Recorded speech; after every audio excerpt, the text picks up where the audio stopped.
Ionic bond के example दिए थे आपको कुछ मॉलिक्यूल्स के रेस्पेक्ट में, जैसे आपने क्या होगा Na2S और दूसरा एग्जाम्पल दिया था कैल्शियम CaF2, कैल्शियम फ्लोराइड, यानी कि कैल्शियम का फ्लोसर बोला जाता है इसको।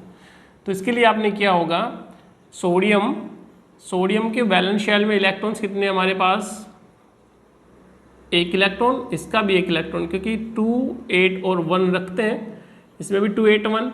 सल्फर यानी कि सल्फाइड की फॉर्म में होगा, वैलेंस शेल में इलेक्ट्रॉन्स 6 होंगे। तो एक इलेक्ट्रॉन सोडियम ने अपना डोनेट कर दिया, दूसरे सोडियम ने एक इलेक्ट्रॉन डोनेट कर दिया सल्फर को, तो फॉर्मेशन हो गई Na+ और सल्फाइड पे आ गया चार्ज 2 नेगेटिव, ठीक है, नहीं सल्फाइड बन गया। दोनों के बीच में electrostatic force of attraction create हुआ, इसलिए मिल गया Na2S, ठीक है। यानी जो एग्जाम्पल आपको दिया गया था फर्स्ट लेक्चर में वो सेकंड लेक्चर में आपको सोल्व करना है इस तरह से।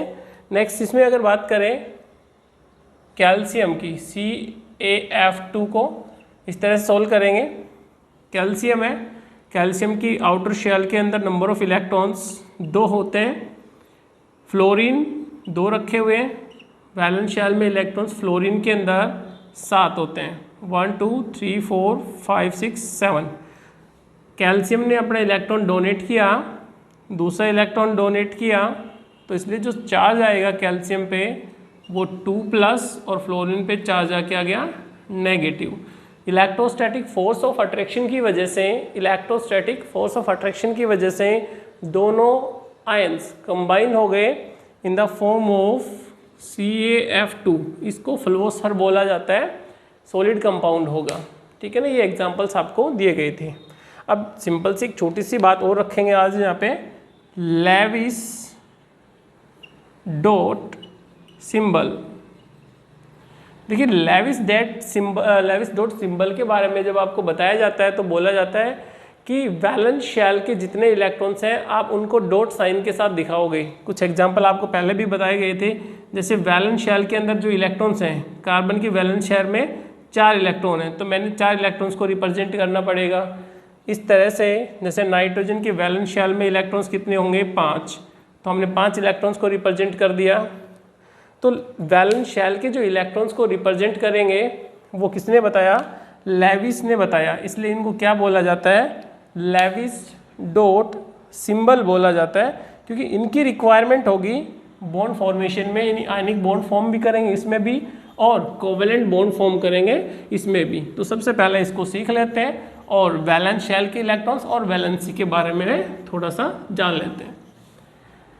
According to Lewis dot symbol, number of examples are taken like as lithium, beryllium, boron, carbon, nitrogen, oxygen, fluorine. Here valence shell electrons are represented by dot sign। Outer shell के अंदर एक electron होगा क्योंकि 1s2 2s1 इसका electronic configuration होता है, इसलिए एक इलेक्ट्रॉन 1s2 2s2।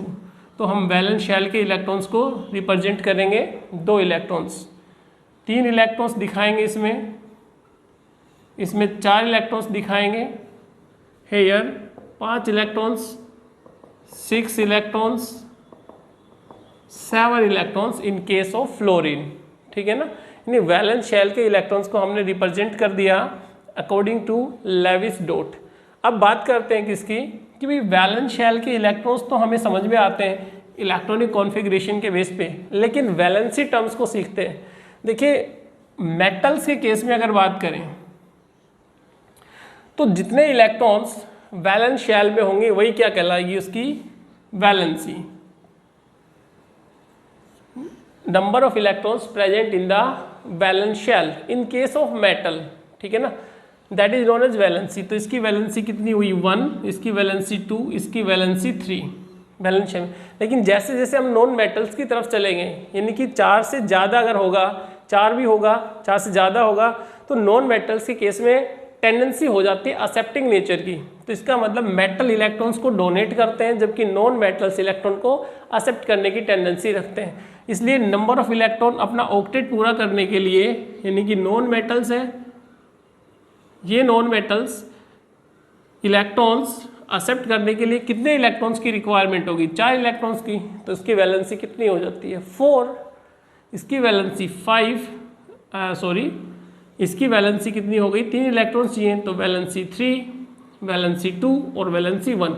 यानी एक इलेक्ट्रॉन एक्सेप्ट करने के बाद इसका ऑक्टेट पूरा हो जाता है। 2 इलेक्ट्रॉन एक्सेप्ट करने के बाद ऑक्सीजन का ऑक्टेट पूरा हो रहा है। 3 इलेक्ट्रॉन एक्सेप्ट करने के बाद नाइट्रोजन का ऑक्टेट पूरा हो रहा है। 4 इलेक्ट्रॉन एक्सेप्ट करने के बाद कार्बन का ऑक्टेट पूरा हो रहा है। यहाँ पे मीन्स नॉन मेटल्स की जो वैलेंसी है इन केस ऑफ कार्बन 4 होगी वैलेंसी, 3 होगी वैलेंसी नाइट्रोजन केस में, ऑक्सीजन केस में 2 होगी और फ्लोरीन के केस में 1 होगी। क्योंकि ये बातें हमें समझ में आनी चाहिए तभी हम आगे चल पाएंगे। ये तो थी हमारे पास वैलेंसी और वैलेंस शेयर के इलेक्ट्रॉन्स की बात। थोड़ा सा डिफरेंस समझ में आया होगा आपको कि वैलेंसी का मतलब हम क्या समझते हैं और वैलेंस शेल के जो टोटल इलेक्ट्रॉन्स हैं उनका मीनिंग क्या है, ठीक है ना। नेक्स्ट एग्जांपल देखिए, और हम आयनिक बॉन्ड के फर्दर बात करते हैं कि आयनिक बॉन्ड जो है उनके फैक्टर अफेक्टिंग कौन कौन से हैं, यानी कि फैक्टर गवर्निंग या factor affecting ionic bond. Ionic bond ऐसे कौन से फैक्टर है जो अफेक्ट करते हैं आयनिक बॉन्ड को? तो सबसे पहला जो फैक्टर है वो हम मान के चलेंगे आयोनाइजेशन एनर्जी। यानी आयोनाइजेशन एनर्जी किसको बोला जाता है, मैं रिपीट कर देता हूँ, the amount of energy required to remove the outer shell electrons. यानी कि किसी भी एटम से उसके आउटर शेल इलेक्ट्रॉन्स को हटाने के लिए अमाउंट ऑफ एनर्जी जितनी रिक्वायरमेंट होगी उसी को हम क्या बोलते हैं, आयनाइजेशन एनर्जी, ताकि वो एटम जो है वो किस में कन्वर्ट हो सके, कैटायन में कन्वर्ट हो सके। यानी इलेक्ट्रॉन लॉस करने के बाद कैटायन में कन्वर्ट होगा। लेकिन एक बात का ध्यान हो कि इलेक्ट्रॉन्स का डोनेशन और इलेक्ट्रॉन्स का एक्सेप्शन, यानी इलेक्ट्रॉन एक्सेप्ट कब होंगे और इलेक्ट्रॉन डोनेट कब होंगे, गैसेस फेज में, इसका ध्यान रखेंगे। आइसोलेटेड गैसेस एटम बोलते हैं उनको। तो आयनाइजेशन एनर्जी जिसकी लो होगी, यानी ऐसे एटम जिनकी आयनाइजेशन एनर्जी लो होगी तो वो ज़्यादा टेंडेंसी रखते हैं, यानी कि tendency to form ionic bond. अगर मैं बात करूं कि भैया आयनाइजेशन एनर्जी लो होगी तो ऐसे एटम्स की टेंडेंसी ज़्यादा होती है आयनिक बॉन्ड फॉर्म करने की। हम एग्जांपल के थ्रू समझते हैं। अगर मेरे पास एक है सोडियम का केस और एक मान लो मैंने ले लिया मैग्नीशियम का केस, ठीक है। तो हमें पता है कि भैया 281 और इसका इलेक्ट्रॉनिक कॉन्फ़िगरेशन 282, ये स्टेबल इलेक्ट्रॉनिक कॉन्फ़िगरेशन है 282। वैलेंस शेल में स्टेबिलिटी है तो 2 इलेक्ट्रॉन्स को फाइंड आउट करने के लिए, 2 इलेक्ट्रॉन्स को निकालने के लिए ज़्यादा एनर्जी की रिक्वायरमेंट होगी। तो आयनाइजेशन एनर्जी ज़्यादा किसकी है, आयनाइजेशन एनर्जी ज़्यादा किसकी है, मैग्नीशियम की।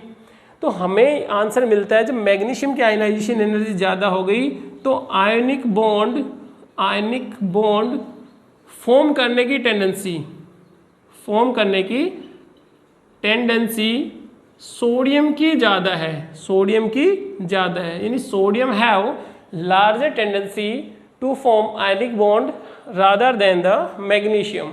मीन्स क्योंकि मैग्नीशियम की तो देखिए आयनाइजेशन एनर्जी ज़्यादा हुई तो हमें उसको ज़्यादा एनर्जी की रिक्वायरमेंट है, जबकि सोडियम बिल्कुल कम एनर्जी पे अपना इलेक्ट्रॉन डोनेट कर देता है, इसलिए ये आयनिक फॉर्म में पहले आ गया। तो आयनिक फॉर्म में पहले आ गया मतलब मोर रिएक्टिव हो गया, मीन्स ये जल्दी बॉन्ड का फॉर्मेशन करेगा, जल्दी इलेक्ट्रॉन्स का डोनेशन किएगा। तो इसका मतलब सोडियम है वो ज़्यादा आयनिक डोमिनेंट होगा, आयनिक करैक्टर रखेगा रादर देन द मैग्नीशियम। और एग्जाम्पल देखते हैं। देखिए पहला तो फैक्टर था हमारा आयनाइजेशन एनर्जी का। इसी के रिस्पेक्ट में और फैक्टर हैं जैसे इलेक्ट्रॉन गेन एंथैल्पी है, लैटिस एंथैल्पी है, वो भी इनके फैक्टर्स में ही बात करते हैं। और एग्जांपल देखिए, जैसे मैं बात करूं सोडियम क्लोराइड या फिर कैल्शियम क्लोराइड या फिर एल्यूमिनियम क्लोराइड, इसका मतलब अगर ये देखा गया कि भैया किस में आयनाइजेशन एनर्जी लो होगी ताकि वो ज़्यादा से ज़्यादा आयनिक करैक्टर को डोमिनेट कर सके, आयनिक बॉन्ड के करैक्टर्स हैं वो ज़्यादा हों। तो सोडियम के अंदर चार्ज अगर देखें यहाँ से सोडियम में क्या है +1 चार्ज, कैल्शियम में क्या है +2 चार्ज और एल्यूमिनियम में क्या है +3 चार्ज। मतलब मैं एक इलेक्ट्रॉन को बाहर निकाल रहा हूँ, इसमें 2 इलेक्ट्रॉन्स को बाहर निकाला हुआ है, इसमें 3 इलेक्ट्रॉन्स को बाहर निकाला हुआ है। मीन्स जैसे जैसे इलेक्ट्रॉन्स को बाहर निकालना पड़ेगा तो हमें एनर्जी की ज़्यादा रिक्वायरमेंट होगी। तो सबसे ज़्यादा आयनाइजेशन एनर्जी का जब मैं ऑर्डर देखूंगा, आयनाइजेशन एनर्जी, तो आयनाइजेशन एनर्जी सबसे ज़्यादा किसकी होगी, एल्यूमिनियम की होगी, क्योंकि एल्यूमिनियम की वैलेंस शेल से एक इलेक्ट्रॉन बाहर गया, फिर दूसरा इलेक्ट्रॉन बाहर गया, फिर तीसरा इलेक्ट्रॉन बाहर गया। सक्सेसिव आयनाइजेशन एनर्जी एल्यूमिनियम की ज़्यादा होगी rather than calcium and rather than sodium, क्योंकि सोडियम में तो एक इलेक्ट्रॉन को बाहर निकालना है तो कम अमाउंट में रिक्वायरमेंट होगी आयनाइजेशन एनर्जी की। तो आयनिक बॉन्ड फॉर्म करने की जो टेंडेंसी है वो सोडियम की ज़्यादा होगी, किससे, कैल्शियम से, और कैल्शियम की ज़्यादा हो जाती है भैया एल्यूमिनियम से। मैं बोल सकता हूँ इसमें आयनिक करैक्टर ज़्यादा और इसमें कोवैलेंट करैक्टर ज़्यादा, यानी आयनिक करैक्टर कम होंगे तो कोवैलेंट करैक्टर ज़्यादा होंगे। तो ऐसा बोल सकते हो कि भैया मैं लेफ्ट टू राइट मूव करूं तब तो कोवैलेंट करैक्टर बढ़ेंगे, लेफ्ट टू राइट मूव करने पे कोवैलेंट करैक्टर बढ़े, लेकिन राइट टू लेफ्ट मूव करने पे आयनिक करैक्टर बढ़े। तो ये बेसिकली किस पे डिपेंड करता है, आयनाइजेशन एनर्जी पे। कुछ एग्जांपल्स और भी हैं, उनको आयनाइजेशन एनर्जी के रेस्पेक्ट में बात करने वाले हैं अभी, लेकिन दूसरा फैक्टर पहले डिस्कस कर लेते हैं। Second factor, electron gain enthalpy. देखिए इलेक्ट्रॉन गेन एंथैल्पी बिल्कुल छोटा सा कंसेप्ट है, हम कर चुके थे इलेक्ट्रॉन गेन एंथैल्पी। तो electron gain enthalpy means when an additional electron add up in the isolated gaseous atom so that the atom convert into the anionic form and the amount of energy released known as electron gain enthalpy। देखिए electron gain enthalpy की अगर बात करें तो electron gain enthalpy more negative होगी, यानी कि जो नेगेटिव की फॉर्म में हम बोल सकते हैं मोर नेगेटिव होगी, उसी के अंदर आयनिक बॉन्ड फॉर्म करने की टेंडेंसी ज़्यादा होगी। इसका मतलब वो क्या करेगा, tendency to form ionic bond, तो आयनिक बॉन्ड बनाने की टेंडेंसी उसमें ज़्यादा होगी। क्यों, क्योंकि जब बात करें नॉन मेटल्स की, जैसे हैलोजेंस हैं, हैलोजेंस में फ्लोरीन, क्लोरीन, ब्रोमीन और आयोडीन, तो हैलोजेंस की इलेक्ट्रॉन गेन एंथैल्पी ज़्यादा होती है। इलेक्ट्रॉन गेन एंथैल्पी क्या होगी, ज़्यादा। तो इलेक्ट्रॉन गेन एंथैल्पी ज़्यादा होने की वजह से ये मोर आयनिक कंपाउंड्स का फॉर्मेशन करती हैं। जैसे सोडियम क्लोराइड है, या हम बात करें, चलो सोडियम की बात करें, सोडियम क्लोराइड है, तो सोडियम क्लोराइड कंप्लीटली क्या है अपने पास आयनिक कंपाउंड है। इसका मतलब क्लोरीन की electron gain enthalpy more negative है, इसी वजह से जो सोडियम क्लोराइड है उसमें आयनिक करैक्टर प्रीडोमिनेंट होंगे। इसके बाद जैसे ग्रुप नंबर 16 की बात करूं, ग्रुप नंबर 16 में ऑक्सीजन का केस आ गया, तो ऑक्सीजन के केस में एक इलेक्ट्रॉन डोनेट हुआ या 2 इलेक्ट्रॉन डोनेट हुआ, जैसे H2O, तो इसका मतलब ऑक्सीजन ने कितने इलेक्ट्रॉन एक्सेप्ट किए, 2 इलेक्ट्रॉन एक्सेप्ट किए। कंसेप्ट क्या हो जाता है इसका कि 2 इलेक्ट्रॉन एक्सेप्ट करेंगे तो 1 इलेक्ट्रॉन एक्सेप्ट करने में, यहाँ से देखिए 1 इलेक्ट्रॉन अगर इसने एक्सेप्ट किया तो इसके लिए -141 किलो जूल पर मोल एनर्जी की रिक्वायरमेंट होती है, मतलब रिलीज होती है इतनी। लेकिन जैसे इसने दूसरा इलेक्ट्रॉन एक्सेप्ट किया, सेकेंड इलेक्ट्रॉन जब एक्सेप्ट करेंगे तो इसकी टेंडेंसी क्या होगी, ये होगी +780 किलो जूल पर मोल इनवर्स। तो इलेक्ट्रॉन गेन एंथैल्पी कम हो जाती है किसके रेस्पेक्ट में, in the case of halogens के साथ। तो ये जो कंपाउंड्स होंगे ये कोवेलेंट कंपाउंड को प्रीफर करते हैं। देखिए इलेक्ट्रॉन गेन एंथैल्पी है ये कम हो गई, मतलब पॉजिटिव में वैल्यू आ रही है, इनकी नेगेटिव में ज़्यादा वैल्यू होती है, तो इस वजह से ये क्या हो जाता है, मोर आयनिक करैक्टर को प्रीफर करते हैं बजाय क्या, ग्रुप नंबर 16 के कंपाउंड्स को। तो ये कंसेप्ट किसके रिलेटेड है, इलेक्ट्रॉन गेन एंथैल्पी के साथ।